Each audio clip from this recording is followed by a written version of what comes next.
tardes. Les doy la bienvenida a Cita en Uruguay. Mi cita de hoy es Manuel Gómez, el delegado del CADU. Les invito a que nos acompañen y a que pasen un buen rato.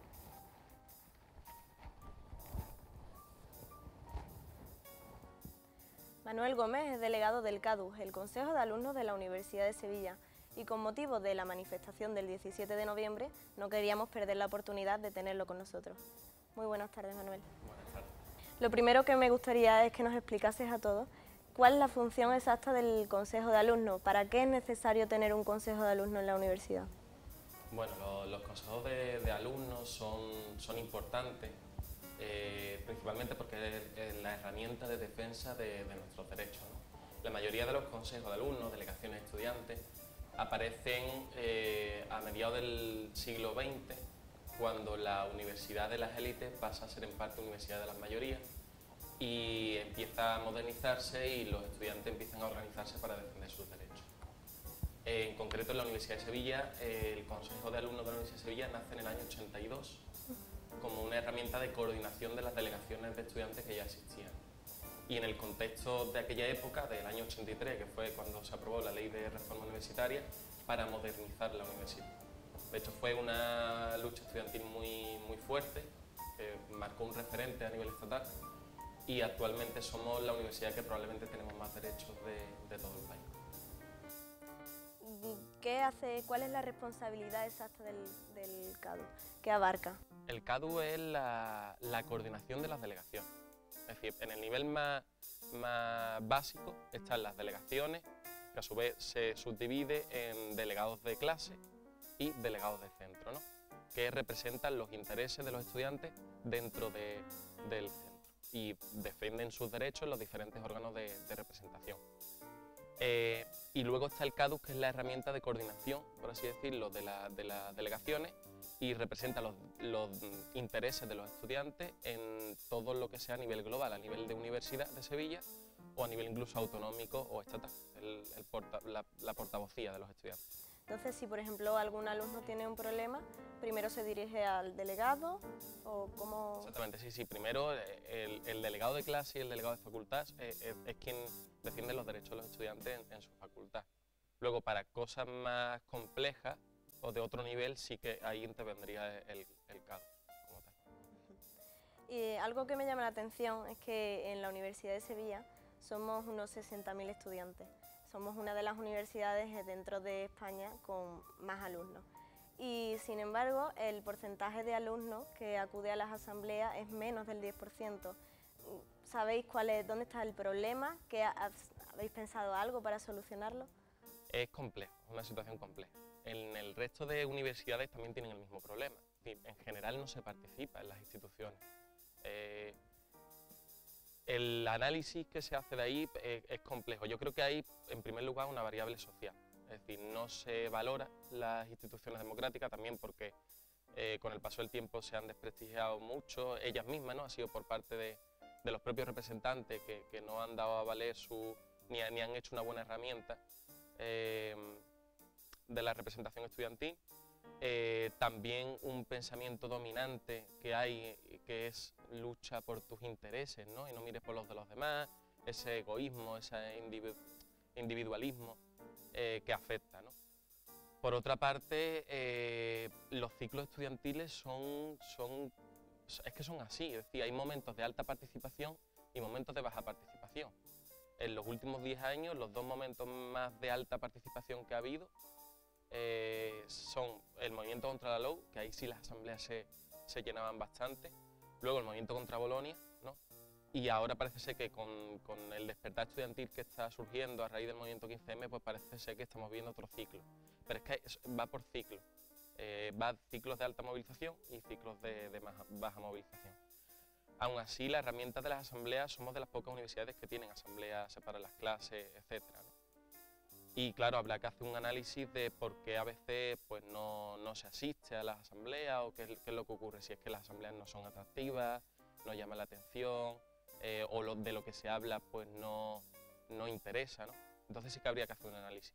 De hecho lo hemos estado hablando y probablemente en los próximos meses hagamos reuniones con las delegaciones en los campus para ver qué es lo que está fallando en cada campus y cómo se puede solucionar. ¿No tenéis pautas que vayáis a desarrollar, por ejemplo, ahora en 2012, ¿no? Para que asista más gente? ¿No tenéis nada pensado aún? Sí, de hecho lo estamos intentando ya desde el año pasado. Es decir, por explicar un poco de dónde viene esta delegación del CADU, viene del movimiento contra Bolonia, ¿no? Que sí que supone un momento alto de movilización y participación, y en ese momento una serie de delegaciones, de alguna manera ganamos la delegación del Consejo de Alumnos. Pero la ganamos justo en el momento en que el movimiento decae, ¿no? Entonces ha habido como una transición generacional, un montón de delegados que antes estaban ya tienen que terminar la carrera y ahora vienen nuevos, y hemos tenido que empezar de cero, a formar a los nuevos delegados, a que aprendan, etcétera, ¿no? Y de hecho las jornadas de formación que se celebraron el curso pasado, pues estuvimos hablando de este tema, y desde la jornada de formación hasta ahora los plenos del CADU han aumentado en participación. Antes nos costaba llegar al quórum y ya lo sobrepasamos. Ahora, con la movilización que hemos tenido, creemos que podemos aprovecharla también para impulsar la participación. Y ya te digo, después de todo el lío que hemos tenido, pues analizaremos los problemas, lanzaremos campañas de información y veremos para intentar seguir sumando a gente. En relación con la Asamblea Extraordinaria de la Universidad del 17 de noviembre, te planteo la siguiente postura. Desde los defensores de la Ley Andaluza de Universidades y de la Estrategia Universitaria 2015, ellos aseguran que los cambios traerán más competitividad entre las universidades europeas y que además acercarán los niveles de las universidades a universidades estadounidenses. Entonces, ¿cuáles son los argumentos que tiene el CADU en contra de los planteamientos de...? Lo que está ocurriendo, yo creo, es que hay un discurso oficial y fuera hay un discurso que está poniendo en cuestión el discurso oficial. Es decir, tenemos el paradigma de las universidades norteamericanas, que son las mejores del mundo. Sin embargo, en Estados Unidos está surgiendo un movimiento fuerte estudiantil que lo está cuestionando, porque se endeudan con los bancos para poder estudiar y luego no encuentran trabajo. Sí, parece que no es un problema realmente de las universidades, sino de cómo está montado el sistema productivo, ¿no? Incluso en Latinoamérica, que tienen modelos parecidos a los estadounidenses, por ejemplo en Chile, y hay una reacción de toda la sociedad en contra, ¿no? Entonces, a lo mejor no es que las universidades necesiten competitividad, necesitan mejorar la calidad, eso está claro, pero, y reformarse porque hay cosas que no funcionan, pero quizá esta reforma es la que no necesitamos, ¿no? Y sin debate muchísimo menos, que una de las cosas se pone en cuestión, que no hay debate. Entonces, lo que entiendo entonces es que hay una dicotomía entre lo que dice el papel y lo que se hace. Sí, o por lo menos lo que se dice que las reformas van a traer de positivo y lo que se está viendo, ¿no? El paradigma universitario que se quiere aplicar aquí ahora se lleva aplicando en otros países desde los años 70. Y ahí informan incluso que reconocen que hay cosas que no funcionan. Por ejemplo, la Ley Andaluza de Universidades ahora quiere darle más poder a los consejos sociales. Los consejos sociales eran un órgano que se crearon en el año 83, cuando el Partido Socialista hizo la Ley de Reforma Universitaria, que eran la herramienta de comunicación de la sociedad con la universidad, para que la universidad no estuviera alejada de la sociedad. En un principio parece algo pues deseable, pero a lo largo del tiempo lo que se ha convertido, o lo que analizamos nosotros, es que realmente es una manera de introducir la gestión privada dentro de la universidad pública, ¿no? Representa los intereses de las grandes empresas, de los grandes bancos, y en el contexto en el que estamos, en el que la pequeña y mediana empresa se ve oprimida por la banca, en el que los trabajadores también tienen menos derechos, etcétera, vemos que es peligroso quizás introducir ese sistema que hasta ahora había sido el paradigma y que sin embargo está en cuestión. Cada vez más las decisiones que se toman en España y por lo tanto en Andalucía, aquí en Sevilla también, dependen de las decisiones de Europa. Entonces los cambios que se están produciendo en las universidades en España tienen su origen realmente en el cumplimiento de requisitos que están planteados directamente desde Europa. Entonces, ¿no crees que en vez de manifestaciones a nivel estatal sería más conveniente hacer manifestaciones a un nivel más europeo? Sí, de hecho cuando estalló el movimiento contra Bolonia se hicieron manifestaciones a nivel europeo, y ayer, que fue la manifestación del 17 de noviembre, el 17 de noviembre es una fecha internacional, es el Día Internacional del Estudiante, ¿no? Y ha habido una coordinación, ha habido protestas en varios países de Europa, en Estados Unidos, en partes de Latinoamérica. Lo que hay que coordinarse mucho más, lo que pasa es que es complicado. Ten en cuenta que somos estudiantes, no somos políticos, profesionales ni nada de eso, entonces tenemos que estudiar. Cuando hemos aprendido a actuar en la representación estudiantil y lo hacemos bien, ya hemos terminado la carrera. Y claro, generar estructuras a nivel estatal, que a nivel estatal no estamos tampoco bien coordinados. Y luego a nivel europeo es muy complicado, ¿no? Pero se está haciendo. Por ejemplo, ahora lo tenemos más fácil con internet. ¿Estáis en contacto con líderes estudiantiles de otros países? Está la ESU, ¿vale? Que es como la Coordinadora Europea de Representantes de Estudiantes. Lo que pasa es que se trabaja a un nivel muchas veces que está demasiado alejado de la realidad. Bueno, por ejemplo, el caso de la ESU, que el principal representante es un liberado, es una persona que se dedica durante un año cobrando un sueldo sin estudiar, solo para trabajar para la representación. Vemos que eso es peligroso porque te aleja un poco de la realidad. Y el problema también que hay es que en España tenemos problemas de coordinación. Ahora mismo solo hay una coordinadora de representantes estudiantes que representa a 20 y pico universidades de las 51 a 52 que hay. Es decir, si ni siquiera estamos bien coordinados aquí, o no hay una coordinación autonómica, en Andalucía sí que hay una coordinación autonómica, ¿no? Pero en otras partes no, cuando las competencias están descentralizadas en las comunidades autónomas de educación, pues es complicado coordinarse a otros niveles. Aún así hay contactos, incluso hay contactos también con Latinoamérica, ¿no? En el que también se están impulsando procesos de reforma universitaria parecidos a los de aquí. Se está trabajando en ello, pero es complejo. Te metes en internet, vemos todos que estáis muy asociados a las nuevas tecnologías, tenéis Twitter, Facebook, tenéis un montón de redes sociales. ¿Crees que en el mundo la reivindicación ha cambiado con las nuevas tecnologías?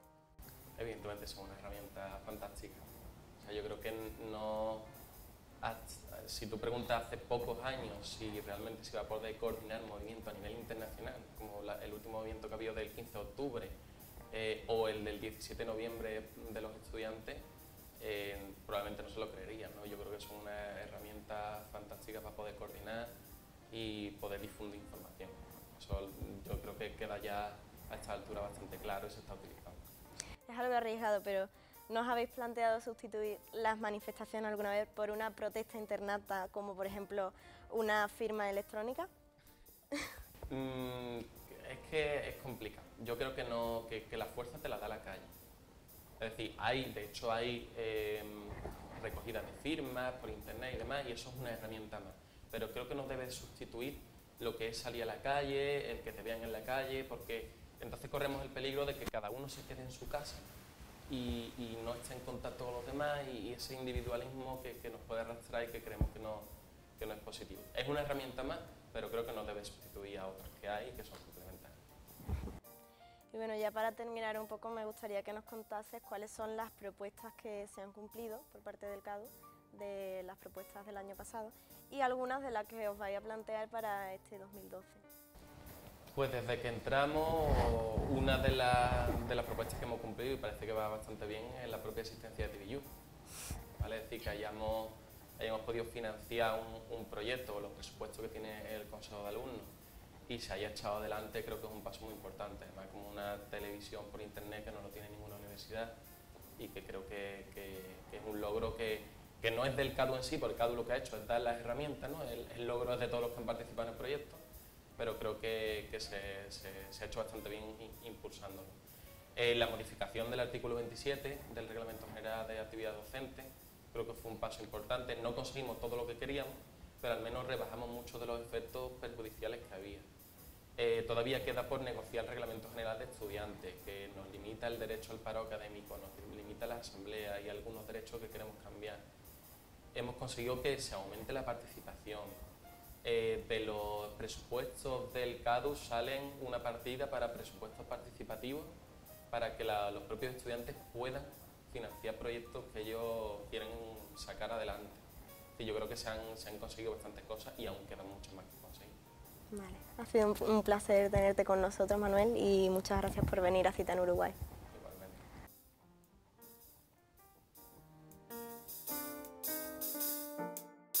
Y a vosotros, gracias por acompañarnos y os invito a mi próxima cita con invitados tan interesantes como el de hoy.